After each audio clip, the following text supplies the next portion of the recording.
Nu skal I bare lige se her.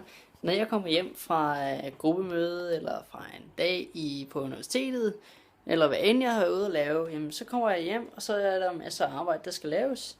Hvordan organiserer jeg så det? Det jeg gør, når jeg kommer hjem, det er, at jeg har fået fat i sådan et whiteboard, og så skriver jeg simpelthen bare på her, to-do list, og skriver de ting ned, jeg skal ordne. Meget, meget små dele, så jeg meget hurtigt kan overkomme et eller andet, og så dreje det over. For eksempel har jeg skrevet indkøb på allerøverst. Og selvfølgelig ikke noget, der vedkommer mit projekt eller noget som helst, eller noget jeg kan lære noget af, eller noget som helst. Men det er noget, jeg skal ordne, for at jeg kan koncentrere mig bedre om de andre ting. I går der havde jeg en, hvor der stod op på mit skrivebord, som det allerførste. Det er så blevet ryddet op, og det er meget mere overskueligt nu, og nu kan jeg nemmere lave de andre ting. Den næste del, det er åbne alt. Jeg har sådan en video, jeg skal åbne, fordi vi skal analysere på noget kommunikation inde i video. Jeg skal åbne Word-dokumenterne, og jeg skal åbne projektet. Det er så også en af Word-dokumenterne, men de tre ting, dem skal jeg lige sørge for at åbne. Så er de fremme på computeren. Så er det ikke Facebook, jeg har åbnet, så er det i stedet for alle de her ting, som jeg rent faktisk skal bruge til noget. Så kan jeg gå og dreje den over og sige, kæft, jeg har været dygtig, når jeg både købt det, og jeg skulle åbne alle de ting der. Så er vi allerede godt i gang. Den tredje, den hedder empiri, del 3. Jeg skal skrive det empiriske materiale, jeg skal skrive den sidste del, den tredje del. Og det ved jeg meget hurtigt og overskueligt, hvordan jeg får ordnet. Det skal jeg gøre ved at kigge i videoen, og jeg skal ind i min Word-dokument. Efter det har jeg skrevet teori, og så hvilken teori jeg vil skrive.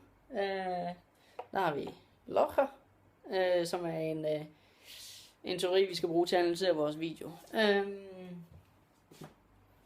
Men basically, så er det meget små punkter, som jeg meget hurtigt kan gå hen og overstrege, når jeg har lavet et eller andet. Hvad tager jeg indkøb? Det tager en halv time, skal op til Fakta og tilbage igen. En halv time i alt, så kan jeg sprede den over. Den næste, åbn alt. Jamen altså, det tager jo ikke alverden tid. Jeg skal tænde min computer, og så skal jeg åbne de her dokumenter, jeg skal ind på min Dropbox. Det tager 2 sekunder. Åbne de her ting. Det tager sgu ikke mange minutter. Så kan jeg gå hen og strege den over, så har jeg allerede lavet 2 ting, og kæft, det er motiverende at få lavet noget så hurtigt, som man har planlagt, man skal lave. Og empiri. Den sidste del der, jeg har delt op i, vi har delt op i 3 dele, jeg skal skrive del 2 og del 3. Del 3, hvad vil det tage mig? Det vil tage mig en time at gøre færdig fra nu af. Eller fra det tidspunkt, når jeg har åbnet alt, og så videre.